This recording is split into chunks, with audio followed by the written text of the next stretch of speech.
Eipä hei, käydäänpäs tänään tällaista asiaa pikkusen läpi. Tästä on olemassa aika paljon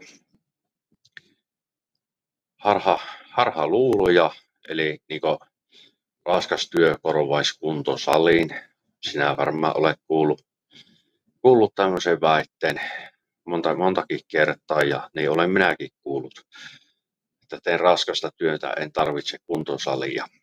Mutta vaikka työ olisi fyysisesti raskas, niin se ei korvaa kuntosalia tai salitreeniä oikeastaan millään tavalla. Se fyysinen työ, raskas fyysinen työ, niin se oikeastaan kehittää semmoista lihaskestävyyttä, että sinä kykenet sitä raskasta työtä tekemään pitkiä aikoja.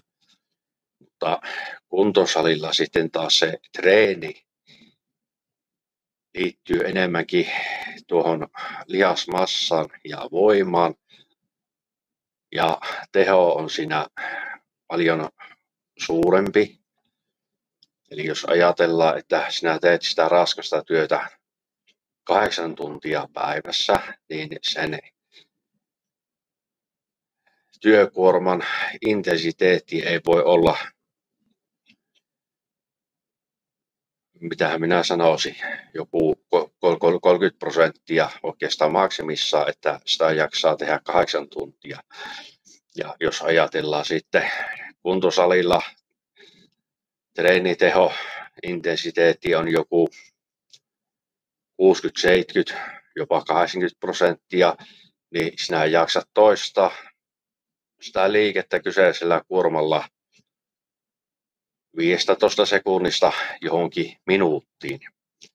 Ja lihaksisto tarvii tämmöistä ärsykettä, että se pysyy kunnossa ja kehittyy. Sitä ei voi korvata millään raskalla työllä,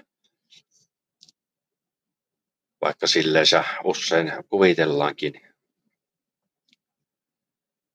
Ja se raskaan työn ohella, niin voimaharjoittelu, kuntosalilla treenaaminen, niin se on todettu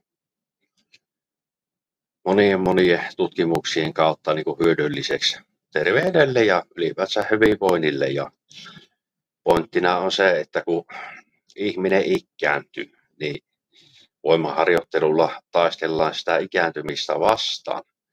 Että jos sinä 20-30-vuotiaana olet tehnyt raskasta työtä, niin miten se raskaan työn tekeminen onnistuu 60-vuotiaana, 70-vuotiaana, niin voimaharjoittelulla pystyy ylläpitämään lihaksistoa ja voimatasoja, että keho on hyvin toimintakykyinen ja vahva,